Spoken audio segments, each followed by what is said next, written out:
গত ৪ তারিখ থেকে প্রায় ১.৫ থেকে ২ কোটি মানুষের সমাগমে চলছে আয়াতুল্লাহ আল খামিনির জানাজার অনুষ্ঠান।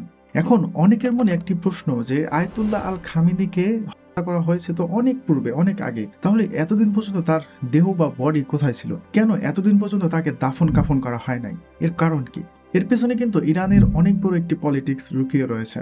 কেনই বা আয়াতুল্লাহ আল খামিনির জানাজার অনুষ্ঠান ৪ তারিখ থেকে শুরু হলো? মূলত আনুষ্ঠানিকভাবে ৪ তারিখ থেকে শুরু হয়েছে, তবে ৩ তারিখ থেকেই বিশ্ব নেতারা ইরানে যাওয়া শুরু করেছে। তো এটা কি কাকতালীয় কিনা যে ইরানের মানুষজন ৪ তারিখ থেকেই আয়াতুল্লাহ আল খামিনির জানাজার যে অনুষ্ঠান এটা শুরু করলো? আসলে এটা কাকতালীয় না। তবে কি ৪ তারিখ ইরানের কোনো বিশেষ দিন? না, আসলে ইরানের কোনো বিশেষ দিনও না এই ৪ তারিখ। মূলত এই ৪ তারিখ অন্য একটি দেশের বিশেষ একটি দিন। মূলত সেই দেশকে বিশেষ একটি ইঙ্গিত দেওয়ার জন্য তারা ৪ তারিখ থেকে শুরু করেছে যে তোমরা আমাদের নেতাকে নির্মমভাবে নিহত করেছিলে। এবং যখনই ওই দেশ তাদের এই দিনটা উদযাপন করবে তখনই তাদের এই যে আয়াতুল্লাহ আল খামিনির কথা মনে পড়বে এবং ইরান তাদেরকে এই বিষয়টি মনে করে দিবে প্রতি বছর ৪ তারিখে সম্ভবত। তো এই ৪ তারিখ দিনটি আসলে কাদের বিশেষ একটি দিন, এটা আমি ভিডিও শেষের দিকে গিয়ে বলছি।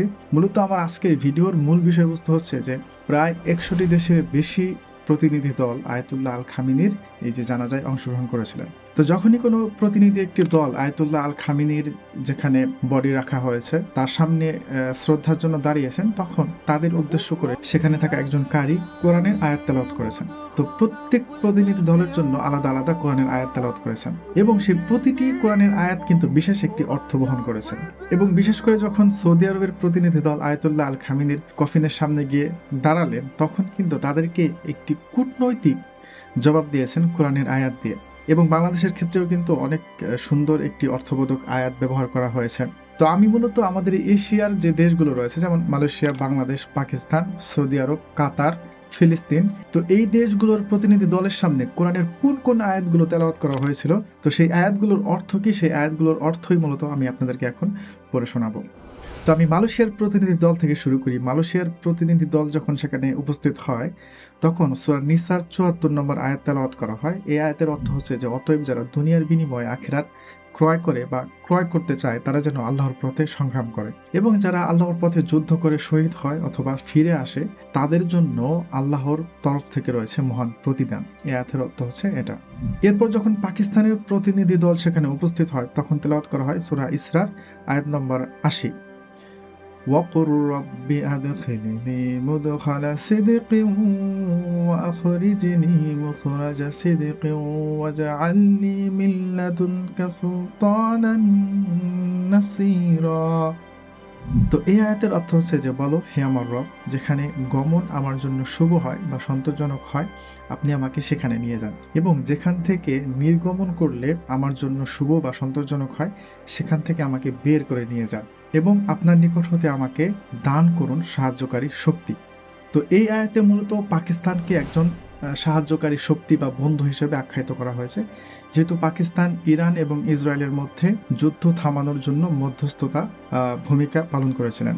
তো কাতারের প্রতিনিধি দল যখন সেখানে উপস্থিত হয় তখন তেলাওয়াত করা হয় সূরা ফাতহের আয়াত ১, ২, ৩ ইন্না ফাতাহনা লাকা ফাতহাম মুবিনা। নিশ্চয়ই আমি তোমাকে দিয়েছি সুস্পষ্ট বিজয়, যেন আল্লাহ তোমার অতীত ভবিষ্যৎ ত্রুটিসমূহ মার্জনা করেন এবং তোমার প্রতি তার অনুগ্রহ পূর্ণ করেন ও তোমাকে সরল পথে পরিচালিত করেন এবং তোমাকে আল্লাহ বলিষ্ঠ সাহায্য দান করবেন। এই আয়াতেও মূলত কাতারকে সাহায্যকারী বন্ধুর যে ভূমিকা, কাতারও যেহেতু ইরান এবং ইসরায়েলের যুদ্ধবন্ধে পাকিস্তানের মতোই তারা ভূমিকা পালন করেছিলেন, সেজন্য কাতারকেও তারা বন্ধু হিসেবে আখ্যায়িত করেছেন কোরআনের এই আয়াতের মাধ্যমে। এরপর যখন ফিলিস্তিনের প্রতিনিধি দল সেখানে উপস্থিত হয় তখন তেলাওয়াত করা হয় সূরা আহজাবের ৩০ নম্বর আয়াত। তো এই আয়াতের যে অর্থ, এই অর্থটা ফিলিস্তিনিদের সাথে একদম মানানসই। মুমিনদের মধ্যে কেউ আছে যারা আল্লাহর সাথে তাদের যে ওয়াদা, সেই ওয়াদা বা অঙ্গীকার পূরণ করেছে, আল্লাহর সাথে যে ওয়াদা করেছিল তা পূর্ণ করেছে, এবং কেউ আছে যারা শাহাদাত বরণ করেছে, এবং কেউ আছে যারা শাহাদাতের প্রতীক্ষায় রয়েছে, এবং তারা তাদের অঙ্গীকারে অটুট রয়েছে, অঙ্গীকার পরিবর্তন করে নাই। তো ফিলিস্তিনিরা কিন্তু তাদের ইমানের উপরে অটুট রয়েছে, তারা কিন্তু অনেকেই শাহাদাত বরণ করেছে, অনেকেই কিন্তু শাহাদাত বরণের অপেক্ষায় রয়েছে এবং তারা তাদের যে অঙ্গীকার সেই অঙ্গীকারে কিন্তু কোনো পরিবর্তন করে নাই। এরপর আসি যখন আমাদের বাংলাদেশের প্রতিনিধি দল যখন সেখানে উপস্থিত হয় তখন তেলাওয়াত করা হয় সূরা ইমরানের 69 এবং 70 নম্বর আয়াত।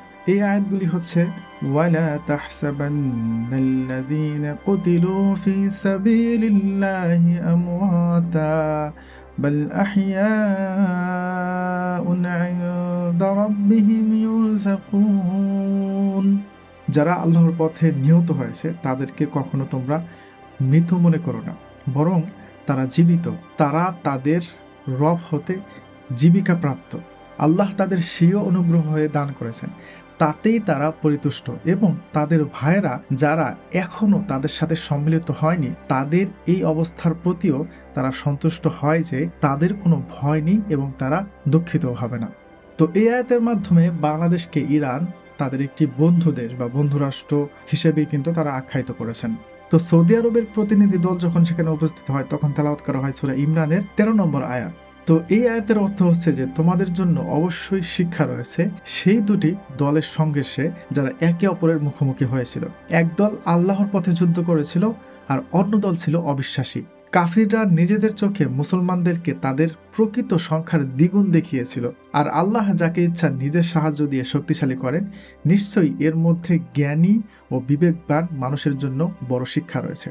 তো এই আয়াতটি মূলত বদর যুদ্ধের সেই ঘটনাকে কেন্দ্র করে বলা হয়েছে। মুসলমানদের সংখ্যা কম ছিল কিন্তু আল্লাহর সাহায্যে মুসলমানরা বিজয়ী হয়েছে, বিজয় দান করেছেন আল্লাহ মুসলমানদেরকে। তো ইরান ইসরায়েলের যুদ্ধেও কিন্তু এই একই ঘটনা ঘটেছে যে আমেরিকা বা ইসরায়েলের সাথে কিন্তু বিশ্বের পরাশক্তি যে দলগুলো রয়েছে তারা কিন্তু ছিল, কিন্তু ইরানের সাথে কিন্তু হাতে গোনা মাত্র কয়েকটি দেশ ছিল। এই আয়াত দিয়ে মূলত এটাই বোঝানো হয়েছে যে তোমরা তো আমেরিকা বা ইসরায়েলের পক্ষ নিয়েছিলা, হয়তো বাহ্যিকভাবে তাদেরকে শক্তিশালী মনে হচ্ছে, কিন্তু ভয় পেও না, মুসলমানদের সংখ্যা সর্বদাই কম ছিল। আল্লাহর সাহায্যে কম সংখ্যক মুসলমানরাই সর্বদা বিজয় লাভ করেছেন। এবং ইরান ইসরায়েলের এই যুদ্ধে সৌদি আরব কিন্তু ইরানের বিপক্ষে অবস্থান করেছিল। এটাই মূলত এই আয়াত দিয়ে বোঝানো হয়েছে। তো এই ছিল কোরআনের আয়াতগুলি। মূলত ইরান সারা বিশ্বের সমস্ত মুসলিমকে ঐক্যবদ্ধ করার জন্যই তারা মূলত কোরআনের এই যে স্পেশাল কিছু আয়াত, এই আয়াতগুলো কিন্তু তেলাওয়াত করেছেন যে আমরা যে মুসলিম দেশগুলো রয়েছে আমরা একত্রিত হই, আমরা এক হই, আমরা যদি এক হই তাহলে কিন্তু কোনোই পরাশক্তি আমাদের মুসলিমদেরকে পরাস্ত করতে পারবে না। মূলত ইরান সারা বিশ্বের সমস্ত মুসলিম দেশগুলোকে ঐক্যবদ্ধ করার জন্যই তাদের এই যে ইউনিক যে টেকনিক কোরআনের আয়াত দিয়ে কিন্তু এই বিষয়গুলো বুঝিয়েছেন। তো যাই হোক, তো এখন আসি যে 4 তারিখ আসলে কি। 4 তারিখ আসলে আমেরিকার স্বাধীনতা দিবস, আমেরিকার ইন্ডিপেন্ডেন্ট ডে। তো আমেরিকা যখন এই 4 তারিখে, এই যে জুলাইয়ের 4 তারিখে যখন তারা তাদের এই যে স্বাধীনতা দিবস পালন করবে তখন তারা যেন এটা মনে রাখে যে এই 4 তারিখেই আয়াতুল্লাহ আল খামেনির জানাজা অনুষ্ঠিত শুরু হয়েছিল। তো এই টেকনিকের মাধ্যমে তারা যেন প্রতি বছর এই জুলাইয়ের 4 তারিখে যেন স্মরণ করিয়ে দেয় তোমরা আমাদের নেতাকে নির্মমভাবে শহীদ করেছিলে। তো যাই হোক, এই ছিল আজকের ভিডিও। তো ভালো থাকবেন। আসসালামু আলাইকুম।